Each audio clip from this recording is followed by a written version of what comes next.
महिला रिजर्वेशन पे बहुत लोग बोले। मैं अंत में अपनी बात को समाप्त करके इस बात को मैं कहना चाहूंगा, मित्रों, इसी देश में दुर्गा बनाते हैं, हम सीता बनाते हैं, काली बनाते हैं, सावित्री बनाते हैं। कौन कहता है महिला रिजर्वेशन? हम कहते हैं 100% करो, लेकिन भारत की हकीकत को छोड़ के करोगे और कहोगे कि सब लोग सहमत हो जाओ। दुनिया देश में कोई वॉक ऑफ लाइफ, जितनी चाहे ब्यूरोक्रेसी है, मेरे पास वक्त नहीं है, लेकिन मैं आपको बताता कि चाहे ब्यूरोक्रेसी हो, चाहे मीडिया हो, चाहे सरकारें हो, सिर्फ सदन में थोड़ा बहुत चेहरा बदला है। गरीबों के हाथ में वोट आया है तो यहां घोड़ो राम, हर तरह का इंसान यहां, हर बिरादरी का मामूली आदमी यहां आ जाता है।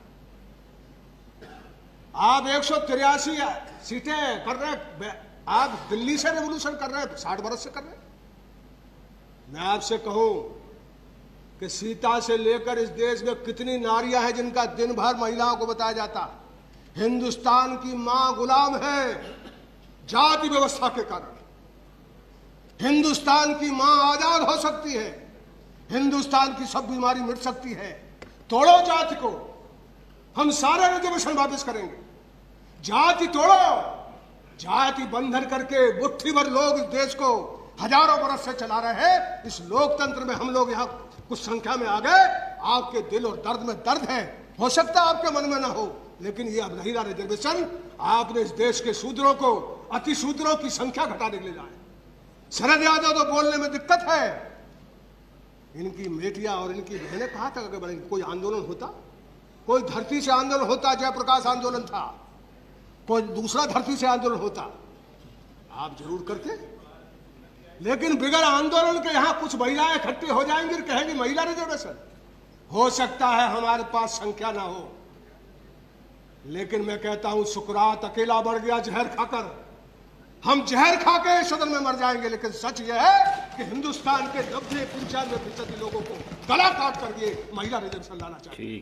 ठीक है, महिला रिजर्वेशन लाना चाहते हैं। इसलिए मैं आपसे विनती करूंगा कि इस देश में सावित्री, सीता तो प्रतीक नारी है।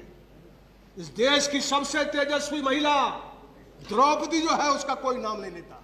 और मैंने कहा ना, हिंदुस्तान की औरत जो जाति व्यवस्था बना के रखना, इसलिए योनि सुस्ता का जो कंसेप्ट हमारा है, उसी के चलते उसको गुलाम बना के रखा है। जाति तोड़ो, महिलाओं को रिजर्वेशन नहीं, अपने आप आगे आ जाएंगे। इसलिए द्रौपदी जैसी तेजस्वी महिला किसी अन्याय के सामने सर ने झुकाया, किसी तरह के किसी बाधा पर कभी किसी जगह समझौता नहीं किया। वो प्रतीक नारी नहीं है जिसमें 99 गुण थे। सिर्फ वो पतिव्रता नहीं थी, उसके 5 पति थे। सिर्फ हिंदुस्तान की औरत को पतिव्रता और पतिव्रता साथी के साथ वफादारी होना चाहिए, लेकिन ये वफादारी हिंदुस्तान की आधी मां और आधी औरत को गुलाम बना दे, उसको पूरी तरह जंजीरों में जकड़ ले। इस आजादी को तोड़े बगैर, और आजादी, इसकी आजादी होती महिला के रिजर्वेशन से नहीं, किसी महिला को अध्यक्ष बनाने से नहीं, किसी को राष्ट्रपति बनाने से नहीं। ये तो टोटका है, हम इससे कभी सहमत नहीं होने वाले। हिंदुस्तान की औरत तो सही में कैद है, शूद्रों की कैद है, ज्यादा पछड़ी है, वो ज्यादा दिक्कत में है, वो ज्यादा पति से सताई हुई है, ज्यादा शराब पीते हैं लोग, उसको लिबरेट करो। तुम कहते हो मुसलमान की औरत कॉमन सिविल कोड, अरे इससे बड़ा मौका क्या है? निकालो बाहर उसको, क्यों नहीं देते उसको अलग से? तो इसलिए मैं आपसे कहूंगा कि इस पर बहस होगी, जब बहस करेंगे हम। लेकिन हम आपसे उपाध्यक्ष जी धन्यवाद करते हैं और यही कहना चाहते हैं, नारायण स्वामी जी जो आपने लिखा है वो भजन है, उससे स्वर्ग जाते या नरक जाते पता नहीं चलता, लेकिन भजनों से देश नहीं बनता, सार्थक तरीके से आचरण करने से मुल्क बनता है, देश बनता है। गांधी बुत नहीं है, अंबेडकर बुत नहीं है, उसके विचार को मार करके हम हिंदुस्तान को आगे बढ़ाएंगे। हमने मार दिया उसको, हमने उसको गिरा दिया है, मिट्टी डाल रहे हैं हम। और हम गांधी और लोहिया और जयप्रकाश और चौधरी चरण सिंह, महात्मा कबीर के चलते, क्या बात है, क्या चीज कही है। कबीर से बड़ा आदमी तो दुनिया में कोई नहीं है। अध्यक्ष जी, आपकी पार्टी है, वो मार्क्स की कैपिटल की पूरी पोथा लिखती है, तब कहीं मार्क्स कैपिटल समझा सकते हैं। कबीर एक सेंटेंस में कह देता है, साधु इतना पाइए जामे कुटुंब समाए, मैं भी भूखा न रहूं साधु न भूखा। ठीक है, ठीक है। दास कैपिटल क्या कह रही है? धन्यवाद। इसलिए इन लोगों के विचार को यदि हम भजन बना के रखेंगे, इनके बुत बना के रखेंगे, देश बन नहीं सकता। इनके विचारों को जमीन पर उतारना, धरती पर उतारना है तो फिर सबको सच्चा आचरण करना पड़ेगा। और सरकार से मैं यही विनती करूंगा कि आपको मौका मिला है तो इसमें छेड़खानी ऐसी मत करो जो अधूरी हो, जो आपको खा जाए।